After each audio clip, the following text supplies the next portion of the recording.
Hello, everyone, and welcome back to Rotten Tomatoes is Wrong. Wherever you're listening to us or whatever device you're listening to us on, we appreciate your eyes and ears as we have a very fun episode today. I am flying solo. My name's Mark Ellis. For upcoming tour dates, you can go to markellis.live. I'm currently in Las Vegas this week, telling jokes at Brad Garrett's Comedy Club in the MGM Grand. But it's a big week, not just for me, but for an actor who's really on the rise that we're going to talk about today. I think he's going to do some big things in Hollywood. This Tom Hanks guy. Tom Hanks has Pinocchio coming out soon. And then you also have the Elvis movie that he stars as Colonel Tom Parker in that is out on your VODs, on your stuff like that at home. So you can watch Elvis at home. You can go see Pinocchio, or you can listen to this show, and you can get a wide swath featuring the best of Tom Hanks, because we're running through his Tomatometer, specifically the top 10 and what movies we think Rotten Tomatoes is wrong about being in that top 10. What should be in Tom Hanks' top 10? What movie's in there that is maybe just a little too high? There's a great editorial right now that you can check out on RottenTomatoes.com. It's the full list, and it's all the Tom Hanks movies. It is ranked by Tomatometer, so it's a beefy article, but it's a great read. And so you can check out the top 10 in your opinion. If you feel strongly about Tom Hanks one way or the other, as all of us do, RT wrong at RottenTomatoes.com is what's written in my show notes. I believe our email address is RTisWrong at RottenTomatoes.com. There it is. Rotten Tomatoes is wrong. RT is wrong at RottenTomatoes.com. I just said our email address 5 different ways, and I'm pretty sure you're going to be able to figure out the right one at the end of this show when we open up the mailbag. So enough preamble, enough yapping with me. We have an incredible guest today who is a member of the Binge Boys. He's the bad boy of the Binge Boys, and you also know him from Tournament of Nerds and Screen Junkies, and he's coming up right on the other side of this Tom Hanks ranking. Buckle up, everyone. We consolidated the Toy Story movies. It would have been like half the Tomatometer top 10. So we consolidated the Toy Story movies. That is number 1, according to the Tomatometer, because you got 100 percenters in there. Number 2 is Big from 1988. That's 97% certified fresh. Catch Me If You Can slides into the 3 spot at 96%. Apollo 13 is also 96%. And then at number 5, It's a Beautiful Day in the Neighborhood, 95% certified fresh. Captain Phillips is number 6 at 93%. It's tied with number 7, Saving Private Ryan, and number 8, That Thing You Do. And then we get to Bridge of Spies in the 9 spot at 91% certified fresh. And then we finally fall out of the 90 percentile with number 10, Castaway, which is 89%. That is your Tom Hanks top 10 according to the Tomatometer. But now we bring in that famed writer, producer, actor, comedian, brilliant mind when it comes to all things entertainment. He is the co-host of the Binge Boys podcast, the co-host of Tournament of Nerds. You love him from Screen Junkies. You've probably met him on the street, and he's just been such a swell fella to you in person. He is Hal Rudnick, returning champion. Good day, sir. Oh, Mark Ellis. What an intro. I mean, I can't follow that. How can I live up to that intro? Oh, my goodness. What a pleasure to be here. What a pleasure to talk. America's dad, America's brother, uncle. He's been so much. He's grown up before our very eyes. He started on situational comedies, and he is now in serious Spielbergian fare and everything in between. What a pleasure to be here. There's been a lot of phases of Tom Hanks going all the way back to those sitcom days, not just with Bosom Buddies. I think he popped into an episode of, like, I want to say Taxi or something like that. And he had a very famous episode of Family Ties. That's right. It was like a very special episode because Tom Hanks, it wasn't straight up comedy like most sitcoms. It was some serious dramedy because he was a problem drinker on this episode. Mm-hmm. And I specifically remember the scene where he was trying to stay clean, but he went into the kitchen on Family Ties and he chugged a bottle of vanilla. Like, the thing that stayed with me is you can get drunk off drinking vanilla. Yeah, I don't know if he was an alcoholic or maybe he just had a biting sweet tooth that he was trying to cure in the Keaton family kitchen with their vanilla extract. That is a deep dive into the early days of Tom Hanks. But let me ask you this, because as you mentioned, he's America's everything to us, so we're all fans of Tom Hanks. If you are looking at that top 10 that I just eloquently to a point read, what is the movie that you feel like belongs in there but just somehow isn't? Now, I don't love this movie. It's a polarizing movie, but I feel like, all right, let me back up the car a little bit and take like an overview here. The list is missing a lot, certain oeuvres of Hanks. And I'm talking the lighthearted, goofy Hanks from the 80s, which we'll talk about a little bit more. And then conspicuous by their absence, his 2 Oscar films. And they're polarizing in different ways. And we can talk about that in a moment. But I think Forrest Gump, even though I'm not a Forrest Gump lover, I appreciate it for what it is. It's this guy who's a little, neurologically challenged, let's say, and he's not a bright dude, but he spans decades of history, falling in with the right people, managing to show up at the right place. And you know what? It's a little schlocky, it's manipulative, but it's also a little bit of a feel-good romp. And didn't it win Best Picture? It certainly did win Best Picture, and everybody rails against it now because it beat out Shawshank Redemption, which everybody watches ad nauseum. And Pulp Fiction, that's right. So you have that movie come out in 1994, and you're right, that was the second of his back-to-back Oscar wins for Philadelphia and then Forrest Gump. Yeah, so people like rail against Forrest Gump. I feel like you either love Forrest Gump or you hate Forrest Gump. There's very few tweeners on Forrest Gump. A lot of people, like I ask people all the time, this is my icebreaker. Hey, do you have a favorite film, or what's one of your favorite movies? You've been my wingman before I got married. You and I have been to many dinner parties together. Oh, yeah. And people say Forrest Gump, like, on the reg. So I feel like it is an Oscar win for him. It's an iconic film. It's some very good work by Zemeckis. It's got some great supporting stuff. Gary Sinise, didn't he win Best Supporting for that? I believe he did. He was at least nominated for it. At least nominated.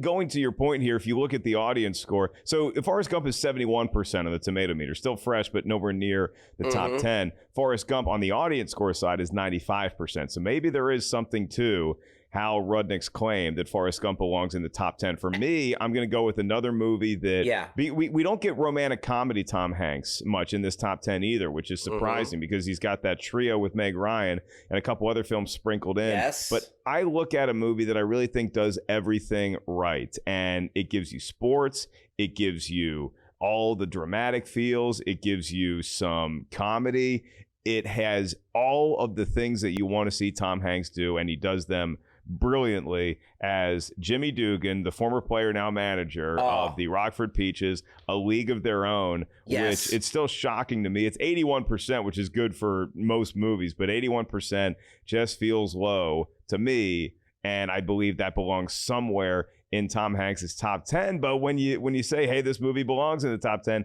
you got to take something else out. So Hal and I are going to be debating all of these things. We're going to be weighing back and forth with what should be in the top 10 with what we think is a little too high and the reasons therein. I'm just getting word that Gary Sinise was nominated as Lieutenant Dan. He lost to Martin Landau for Ed Wood, I believe. That was. Oh, yeah. Landau played Bela Lugosi. Fantastic performance. Great flick. Speaking of great flicks, our expert review curation manager here at Rotten Tomatoes, Tim Ryan, has a segment that we do every week on the show called 2 Minutes with Tim. And today he's going to be giving us the scoop as to what some critics were saying at the time of various Tom Hanks' release. Take it away. 2 Minutes with Tim. Tom Hanks' best reviewed movies are all 4 Toy Stories, which are among the best reviewed films in Rotten Tomatoes history. Toy Story and Toy Story 2 are both 100% on the Tomatometer. Toy Story 3 is at 98%, and pulling up the rear is Toy Story 4 at a comparably measly 97%. It goes without saying that all of them are certified fresh. The best reviewed live action Tom Hanks movie is Big from 1988, which is certified fresh at 97% with 78 reviews, and it has a 78% audience score. Big is followed closely by Apollo 13 and Catch Me If You Can at 96%, and A Beautiful Day in the Neighborhood at 95%. And just for the record, his latest, Elvis, in which he plays Colonel Tom Parker, is at 78%. All of these films are certified fresh as well. By contrast, Tom Hanks' worst reviewed film is The Circle from 2017, which is a thriller about a particularly invasive social media company. It's rotten at 15% with 149 reviews, and it has a 21% audience score. You may have already forgotten about that one. So what did the critics have to say? In a fresh review for Big, Kathy Burke of United Press International wrote, "What makes this all work, of course, is Hanks himself, who brings a remarkable authenticity and simplicity to the role.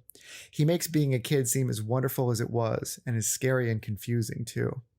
However, writing about the film's cast in a rotten review for The Circle, Angie Hahn of Mashable wrote, "Only Tom Hanks manages to do anything interesting, giving his avuncular image just enough of an edge to make him unsettling." So that's a quick overview of some of the highlights of Tom Hanks's filmography. Let's kick it back to Mark, who spends a lot of time contemplating whether video hockey is in fact a sport. Back to you. All right, and there you go with some critical barbs where it's just, you know, how I remember my aunt she was in the studio audience of the David Letterman show. I think it was still his original late show that was like after. It was like 12:30 at night. 12:30 to 1:30, yeah. She was in the studio audience and Tom Hanks was the guest on the show that day. Mm-hmm. And my aunt says that she's since been won over by Tom Hanks, but she said in the early days, she just couldn't shake the idea that he was just trying to be like the next Bill Murray.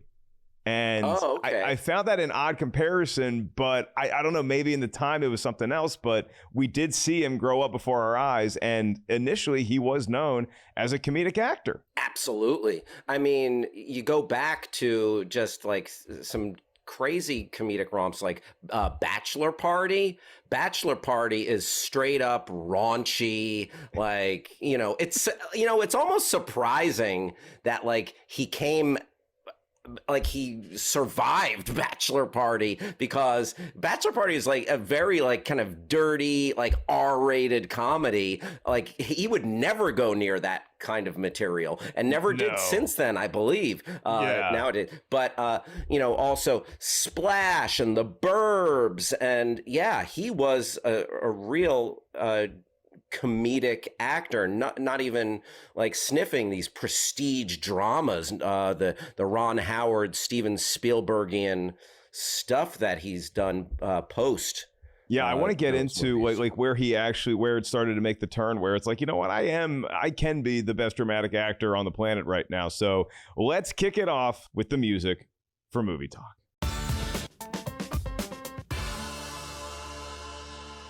And there we have it. So we have the top 10 of Tom Hanks. I mean, if you start with the top of the list here, Hal, the Toy Story movies, again, we combined all of them 1 through 4 because they're all dominant on the Tomatometer. Toy Story 1 and 2 are at 100%. And then Toy Story 3 falls off a cliff to 98%. And then you have Toy Story 4, which is 97%. Do you feel like the Toy Stories are really that great? Because I feel like they're revolutionary and great movies. And so we sort of combine everything that they've done for the art form as well as the entertainment value. And there's your 100%. Do you think that they belong as high as they are on the list of Tom Hanks's great movies? Yeah, the Toy Story, especially the first one, game changer. It was one of the very early Pixar films. It really expanded our horizons as far as animated films, and it's an iconic performance from Hanks. Now, I am waiting for the gritty reboot of Woody. Just in the same way they went back and did Lightyear. I want like a Sergio Leone bloody spaghetti western where Woody, or like an Unforgiven, where like Woody's just trying to hang up those guns, but he's got to have one last ride. I would love to see that. And then that's the reason why we got the toy. For me, Toy Story and Toy Story 2 have special places in my heart, but Toy Story 3, I think, is the best of the bunch, just because. You know what? I was just thinking that because the pathos at the end and the dark turn, and like you are fearing for their very lives in that climactic scene. It ain't just he's got a snake in his boot. He might burn. He might go into the frickin' furnace. Ned Beatty as a bear. I mean, maybe as scary as Ned Beatty has ever been, as even meaner than when he plays Rudy's dad and tells him to give up his dream of playing football at Notre Dame. So Ned you have Beatty, the Toy Story he's movies. got a purty mouth. He certainly did in that classic movie starring Burt Reynolds as well, starring Burt Reynolds and a banjo from the 1970s.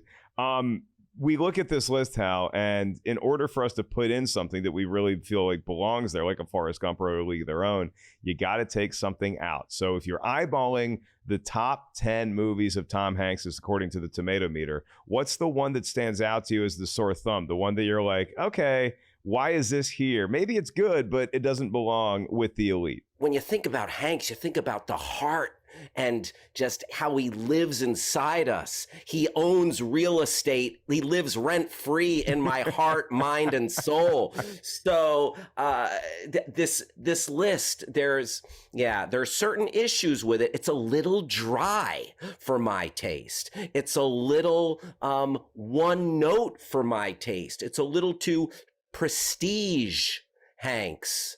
And antiseptic Hanks, and you don't have the big swings, the fun. I mean, I love your pick of League of Their Own. So, in thinking about the list being a little too one note for me, I'm narrowing it down to remove. It's got to be either Bridge of Spies or A Beautiful Day in the Neighborhood, and I'm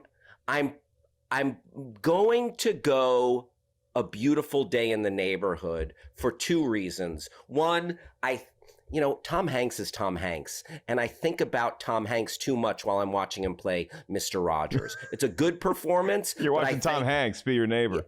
I'm watching America's Dad. Also, that film came out too close to the documentary, and they are forever intertwined in my mind. If you told me A Beautiful Day in the Neighborhood was the name of the documentary, I would have been like, sure. I would have signed off on that and been wrong. What is the name of the documentary? Won't You Be My Neighbor?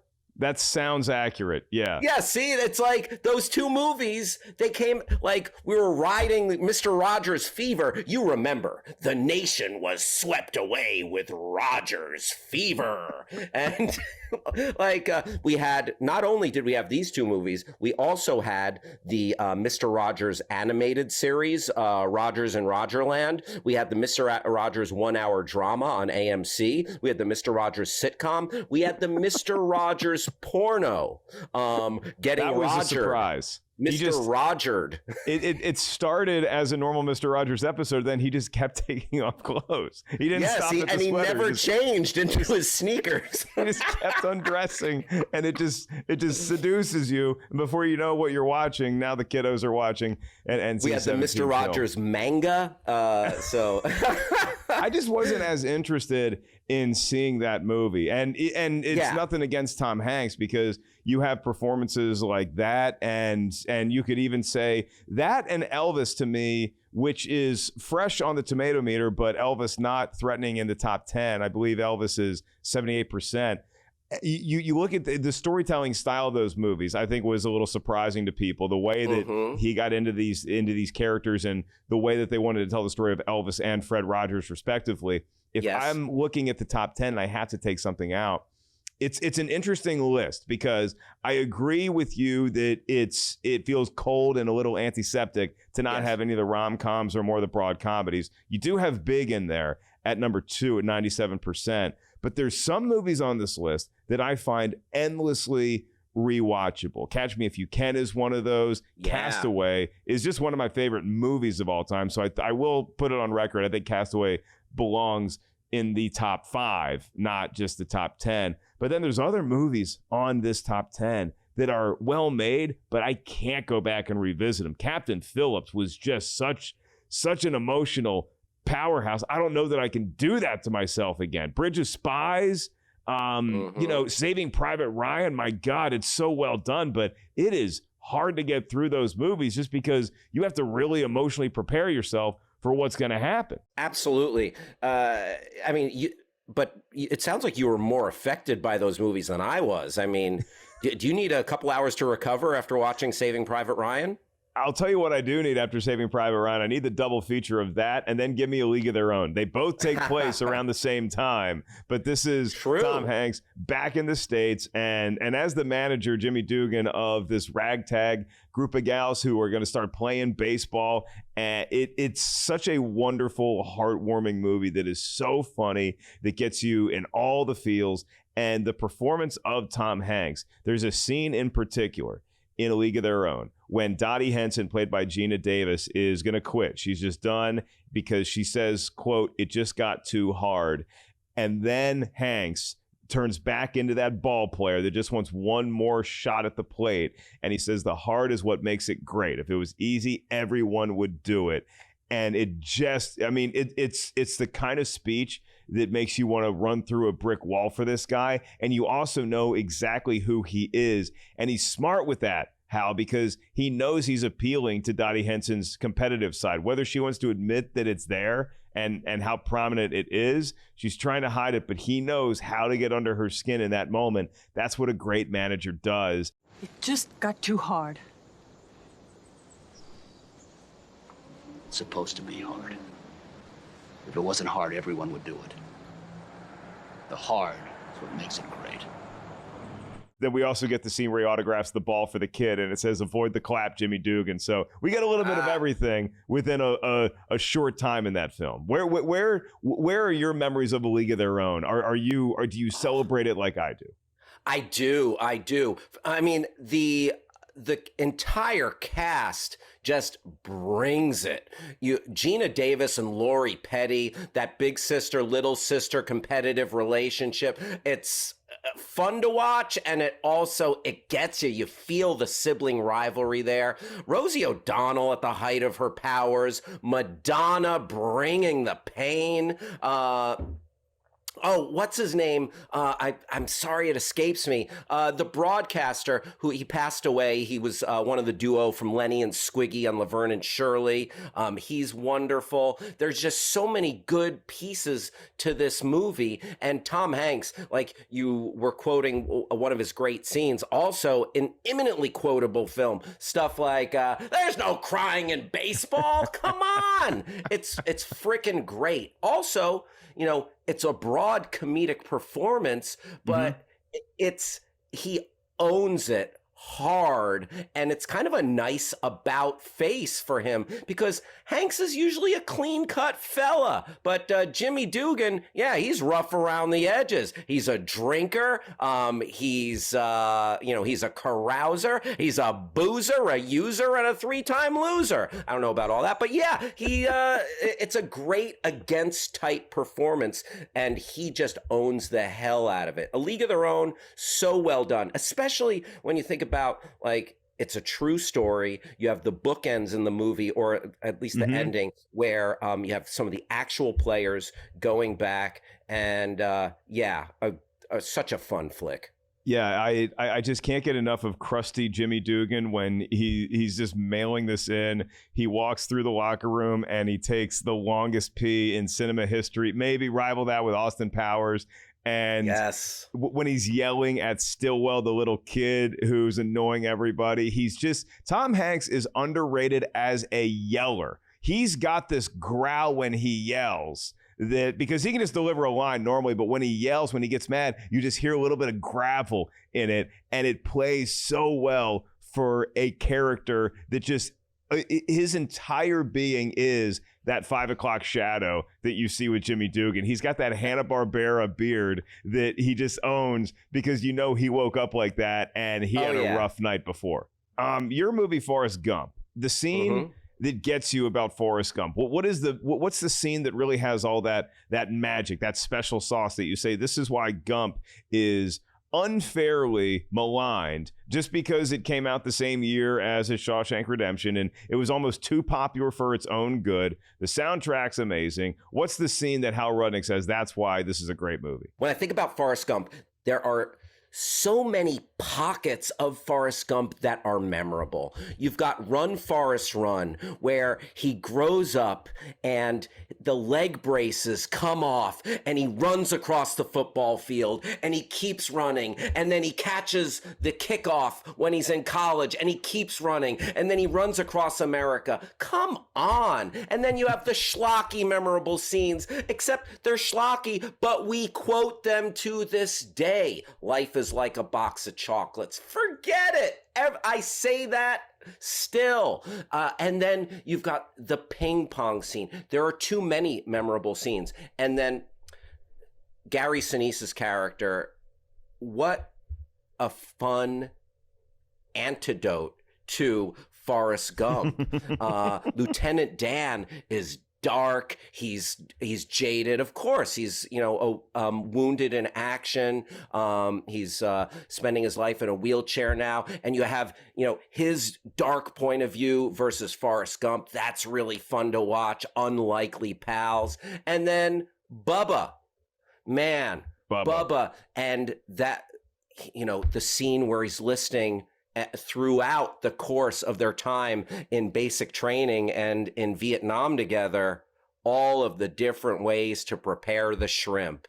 And now we have America's finest seafood restaurant, Bubba Gump Shrimp, where you and I go once a month at Universal City Walk to get drunk and enjoy peel and eat shrimp. They do have good specials there during the week if you happen to pop into a Bubba Gump. Now they know us by name, so they just yell, "It's Hal and Mark." But even before then, some pretty good 2-for-1s. But so I would say there are just so many that stamp this film as iconic. And then Robin Wright, her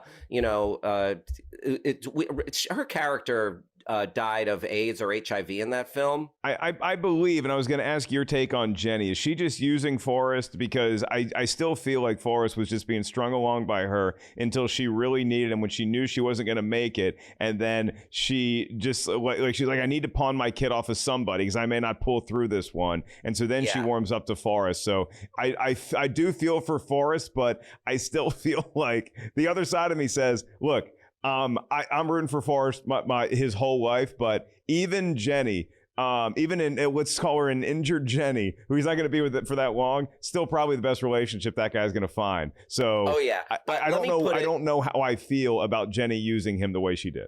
Yeah, no, she definitely uses him. Let me put it in terms the kids understand here. Forrest Gump is simp. Okay? Oh boy. Yeah. Gump is simping on Jenny, and he needed to pull himself together and move on rather than just be a patsy for her whenever she needs a ride to the airport. You also have Forrest Gump, and I always looked at Forrest Gump as a story of hope. And I think the message is, and you can't go too deeply into this because we know that Forrest is, for lack of a better word, more simple. But I feel like the message of that movie is, hey, you're overthinking your life. You're using your brain too much. Just turn it off and just let life kind of blow you where it blows you, and just be a feather. Where if you and I are sitting down, Hal, and we're trying to plan our run for the day, we might say, hey, I can't go that far because my legs aren't gonna carry me. I don't have the endurance to do it. Forrest doesn't really have that governor. He doesn't really have that. And so he's like, I'm just gonna keep on running. And he does. And he just keeps on running, and he just keeps on playing ping pong, and he's great. And he's successful at whatever he does. He played for Bear Bryant at Alabama. So this is a kid who grew up with brace on his legs, and all of a sudden he's the fastest runner in the state. And so I feel like the message of that movie is that maybe we're just overthinking our lives a little too much. Yeah, I think you summed it up. But the one thing I don't want to gloss over here, Mark, which is what makes you one of the greats, which makes you a tactician. Could you pronounce running the way you did moments ago in the Forrest Gump vernacular? Yeah, Forrest Gump, he just started and then he just decided to keep on running. I love that. I love that. That's beautiful. It's one of my favorite scenes. To be honest with you, that's one of my favorite Forrest Gump scenes, is just the way that the Jackson Browne Run on Empty tune kicks in as he continues to jog across the country. And then you also have that fun wink and nod where he gets mud splashed on his face and he's toweling off, and then he says it happens, and he's just stepped in poo, and then the guy gets the idea for the t-shirt, have a nice day, and then you also have the "It Happens" bumper sticker all within that quick scene. And so I just feel like the movie is ushering us through these trends in America through the last 50 years, and that was one of the fun, more lighter but also more memorable moments of that movie. Absolutely. He Forrest Gump, he was the Zelig of his time. He showed up in various places, here, there, everywhere. And you summed it up like the feather. Now, I have in the notes that our wonderful producers, Lucy Bruckner and Brian Perez, put together. And I guess Brian got it in his head that I, being a stand-up comic myself, hate the movie Punchline. I don't hate the movie Punchline. I appreciate the message that it has about Sally Field coming from obscurity and just climbing the ranks. And but I feel like it's not the most accurate. It's sort of like, I go back to Rudy. It's like the real story of Rudy isn't necessarily like it plays out in the movie, although I do love watching the movie. Same thing with Punchline. Not every comedian gets a locker at every comedy club. We don't really have a room where you go and give a pregame speech to yourself, but it is fun watching him do some riffs because the backstory of Punchline is much more fascinating than the movie itself. By the way, that movie's fresh at 60%. Every comedian, real stand-up comic that worked on that movie, a young Damon Wayans is in it, Taylor Negron, a bunch of actual comics, Barry Sobel, and they all say that Tom Hanks was so good so quickly because he was really going around New York City doing stand-up to prep for the role. He got so good so quickly. They said that if this was what he wanted to make his trade, his life, that he would have been one of the great comics of all time. Wow. I'm not saying that he should have stuck down that path, Hal. I think being a movie star worked out okay for him, but you hear that, the rave reviews from real stand-up comedians. I mean, it's mind-blowing. Yeah, and then conversely, Sally Field's character, and they've been co-stars a couple of times. Obviously, Forrest Gump, she was his mom. There's probably another one in there that I'm forgetting. But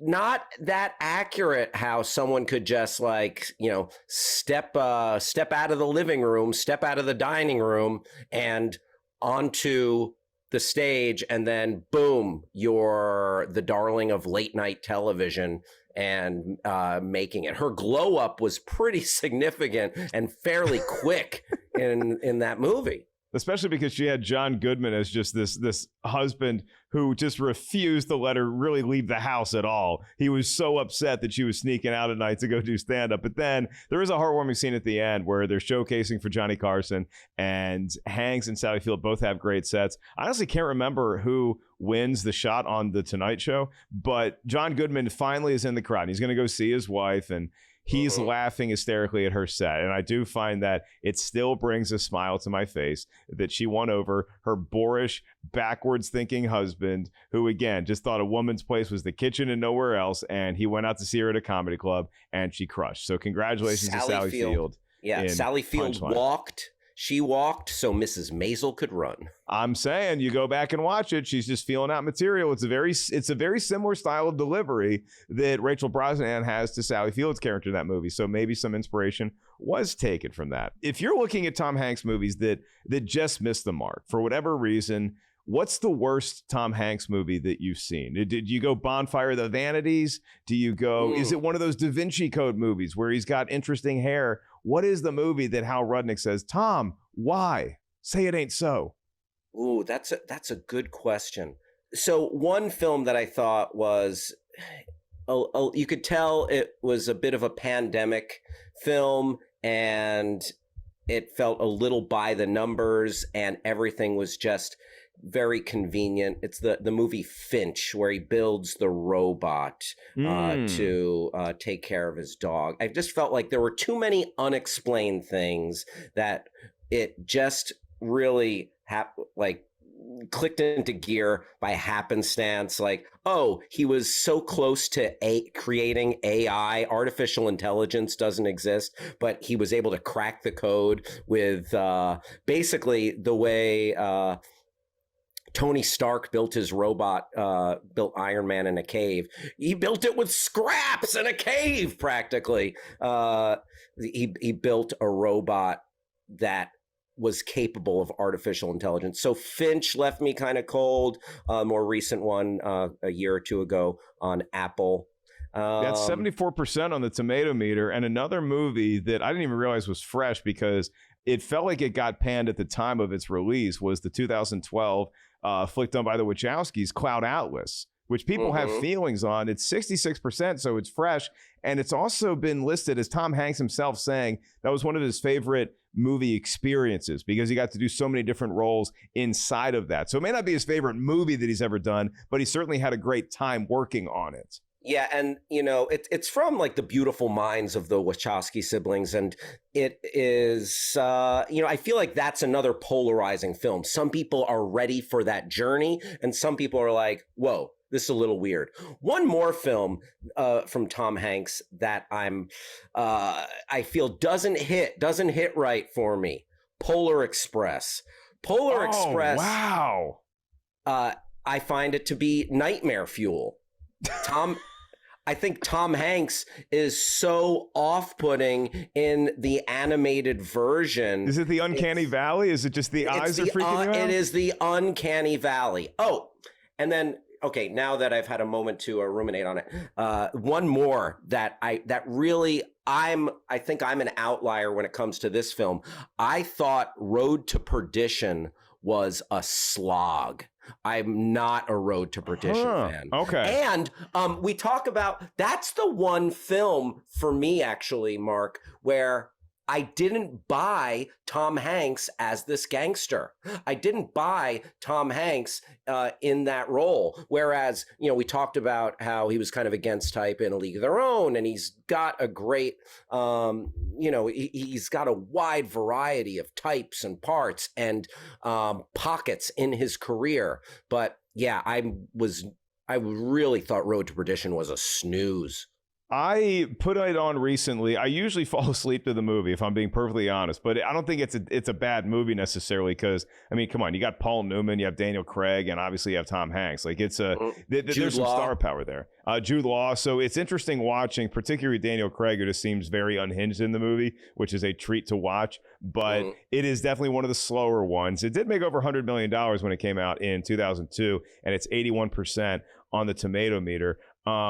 I feel like when we talk about the romantic comedies that Tom Hanks is in, it's one of the legendary sort of achievements that he's got this trifecta of movies with Meg Ryan. He's done some other ones, like he had Larry Crown, which was only 37%, but him and Julia Roberts, always fun to see them together. But Joe versus the Volcano, I think in retrospect now is looked at as just this weird, fun, experimental, quirky, one-of-a-kind, unique movie, 66%. But the thing that continues to bug me about Tom Hanks's filmography, according to the Tomatometer here, is that Sleepless in Seattle is only 75%. Certified Fresh, but how is that movie only 75%? And then You've Got Mail is 69%. I find these to be legendary rom-coms from the 1990s. I love the timestamp that You've Got Mail is at the dawn of the internet age. And I love Sleepless in Seattle just because this guy has been through the ringer, And then just to have your kid facilitate, it's one of the few movies, Hal, because you know me pretty well in real life. It's one of the very few movies where I say, you know what, maybe having a kid wouldn't be so bad. Yeah. And literally, we say, he's America's dad, but he grew up in front of our eyes. The crazy comedies, and then the prestige, like, oh, he's growing up, and then, oh, he's looking for love in these romantic comedies, and now he's been there for us. It's such a clear trajectory. So man, I feel like I want to represent every era in the perfect Tom Hanks list. If I give you, let's do some goats real quick then. If I give you the best Tom Hanks rom-com, which way are you leaning? Are you going Sleepless in Seattle? Are you going The Terminal? Where would Big would that go? Be rom-com or just straight up comedy? I would put Big as a romantic comedy. I'll give you that. And Splash is another one that Splash is unfairly maligned. Splash is actually it's confounding because even the audience score is rotten, but Splash is fresh at 91%, and so the audience score is rotten. Yeah, it was the world wasn't ready for mermaid films until The Little Mermaid came along in '89 is what I take from that. Man, Daryl Hannah at the height of her powers, and didn't we have John Candy? Was John Candy in John Candy and Eugene Levy, I believe, and Eugene Levy? Yeah, so. Directed by Ron Howard, right? So much good work with Howard and Spielberg. Like you put Hanks with like these old school Hollywood studio guys, and you got magic. You got magic. I'm telling you. But I would go Big. It's my favorite. Big is your favorite rom-com. I'm gonna go Sleepless in Seattle because I feel like the song that When I Fall in Love is one of the best rom-com songs of all time, but if there is a song, a piece of music that accompanies a Tom Hanks film that will still emotionally resonate with me, Hal, I'm going back to A League of Their Own, and Madonna's This Used to Be My Playground just hits me like, apologies to Miley, a wrecking ball. It kills me. It's just such a great song, and it instantly takes you to whatever place that you were as a kid that's no longer there the same way. For me, it was Kiwanis Park in Williamsburg, Virginia. This used to be my playground. It gets me every time. Back to Big, it's, I want to represent it. I might go as far as... Chopsticks, a big song in Big. Oh, Chopsticks, the scene in FAO Schwartz, iconic. But you know what scene I keep going back to when I think about Big that really exemplifies childhood? It's like it epitomizes like that point of view. If I could do anything, if I was on my own and had resources, the Oreo cookies. The Oreo cookies in the hotel room, licking the cream, the Oreo filling out, and just leaving all of those discarded Oreo halves. Man, that Hanks just nails it. He cuts to the quick of childhood. It's such a brilliant performance, I think, and it's so nuanced because he's playing it's a very difficult, complex character, and you are along for that ride and you believe it. It's so well acted. So when I said best rom-com, I think of Big as just like this force of nature. It is fun. It is a comedy, but it gets you right in the solar plexus with the emotions. So I think Big is a transcendent film when you really think about it, the problematic relationship aside. Yeah, there's still a lot of great memories watching Big. It's never been one of my go-tos for Tom Hanks, but I am also maybe a little bit of a weirdo because, like I said before, Castaway is possibly my all-time favorite Tom Hanks movie. I think it's between Castaway and A League of Their Own. Castaway is sort of my fantasy. Like even when I'm laying down in my bed at night and I'm trying to just like relax and go to sleep, I actually think about if I was in a plane crash. I don't want anybody else to die necessarily, but I want to be on that life raft and just on the waves. There's a storm, and for whatever reason, it just calms me. And I go into this whole thing where I think about then I'd wash up on shore. How would I survive for a little bit? And oddly, that makes me fall asleep. Hal, what is wrong with Mark Ellis? Yeah, I mean, if I crashed, I would just beg for the sweet release of death. I would not have the fortitude.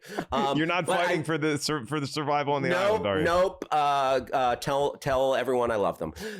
But I will say, you're onto something here, Mark, because when you think of great Tom Hanks movies, here's the question: is it a movie that Tom Hanks is in, just any movie, or is it the Tom Hanks vehicle? And as Tom Hanks vehicles go, Castaway, you got Hanks Hanksing around like nobody's business. Like, it is all Hanks. It's wall-to-wall Hanks. It's nothing but Hanks. And Castaway, he gives you all the feels, and he just drives that car for the entirety of the movie. It is all him, and he owns it. That's what it has to be up there. I agree, it's a top 5 Hanks film. Well, you talk about Tom Hanks and the roles that we love him for. There are some famous roles throughout history that Tom Hanks had been considered for before either he opted out or decided to go, the studio decided to go in another direction. How could they not cast Hanks? So Michael Keaton decided to not come back for the third Batman movie. Tom Hanks was offered the role of Bruce Wayne in Batman Forever, but he turned it down. Get this. He was also up for the role of Andy Dufresne in Shawshank Redemption, Phil Connors in Groundhog Day, Jerry Maguire in Jerry Maguire, Mahone in Police Academy, which I think he would have knocked out of the park. Here's the one. Here's my two favorite ones, though. He was up for the role of Jack Traven in Speed, Keanu Reeves's character. Whoa. And passed. And then the one that makes so much sense in retrospect, we talk about Meg Ryan being the queen of rom-coms and America's Sweetheart. Tom Hanks was originally looked at to be in When Harry Met Sally. Wow. Yeah. Man, so that is he would crazy. go on to be in Joe versus the Volcano instead with Meg Ryan. So some wild stuff there. I could not see him in Speed. I just can't picture that. No, I mean, the way that Keanu plays it, I could more see Tom Hanks as like Jeff Daniels' character, who's just kind of hanging back, and he got shot, and he's just wisecracking into the mic while Keanu Reeves is doing all the hard stuff. But it's fascinating to think what might have been with Tom Hanks. But I think we got some pretty good stuff. The Post, 88%, by the way, is just an all-time, more recent Tom Hanks banger, as the kids say. I'm just going to reiterate this to the audience. If we're doing a fantasy draft of Tom Hanks movies, your number one pick is Big. You know what? I'm really leaning towards Big, because you get to see him really strut his stuff acting-wise. You have the early, vibrant comedy stuff, and then you could see there's a little more going on with this guy. He's got big things laying ahead. Kind of the same way you watch Bryan Cranston and Malcolm in the Middle, and it's like, the dad, he's got an inner life going on. He could do more. You get those feels with Tom Hanks. And yeah, Big, I love it from my childhood, and I think it really just resonates in so many different ways. Yeah, I gotta go Big. Yeah, Apollo 13 is way up there for me. He's so great as Jim Lovell. He is. Catch Me If You Can is one that is so high in the Tomatometer. I don't know that we talk about it with quite the same reverence as a Big or a Castaway. That Thing You Do is also just a wonderful, I think, such a time capsule movie where you really do feel like you're in that period in the early 60s. But yeah, my number one pick would still be Castaway. So Hal wins the Tomatometer round as far as picking the highest rated Tomatometer films. Big at 97%, which puts it at number 2, according to Tom Hanks. The Toy Story movies collectively being number 1, and then mine, Castaway, rounding out the top 10. All right, Mr. Rudnick, it is always a pleasure to spend some time with you to talk about the Hanks. I will talk anything and everything with you, Mark Ellis. I'll talk comic books. I'll talk baseball. I will talk Washington Commanders football. Any Mark Ellis is good Mark Ellis. And it's just been a pleasure to know you and enjoy your company for, getting close to a decade now. Getting close to a decade now, and football season upon us as of this weekend in the NFL. So that's very exciting. And keep your eye on Pinocchio. We'll see where it goes with that. Maybe we'll have Hal back once Pinocchio is released and we have some time to digest it, and we can talk about where that may rank on Tom Hanks's Tomatometer. Tom Hanks as Geppetto in the upcoming Pinocchio, and you can catch Elvis now wherever you enjoy movies at home. So Tom Hanks always at the forefront of our mind. You know, Tom Hanks, just to put a button on this, he is so America's father that at the beginning of the pandemic, he's the one that let us know it was going to be okay. Even if you get COVID, God forbid, he survived from it. Remember, he was like the first monster celebrity. It was Chet Hanks delivering the news to us that Tom Hanks had gotten COVID. And so him and Rita Wilson, they quarantined in Australia, I believe. And we were so concerned for a couple of days. And then Tom Hanks rebounded and we said, all right, we're going to get through this together. So thank you for healing us as a nation and as a world once again, Tom Hanks. Where can everybody find you out there on the social media, the stuff you're working on? You have so many great endeavors, projects. The podcast is Binge Boys. The live show is Tournament of Nerds. Where do we even start with you, sir? Sure. Well, if you have Roku or Pluto TV, you can catch me on America's Funniest Videos Fail Center, hosting a Sports Center style show where we are giving a play-by-play of the library of America's Funniest Videos clips. It's a good time. Fail Center on your AFV Roku, if you can find that, folks. And otherwise, I'm doing all sorts of stuff, and you can keep up with it by following me on the social medias at Hal Rudnick on Twitter and Instagram. And if you Twitch, maybe you should see someone about that, but you can find me on Twitch, twitch.tv/Hal Rudnick.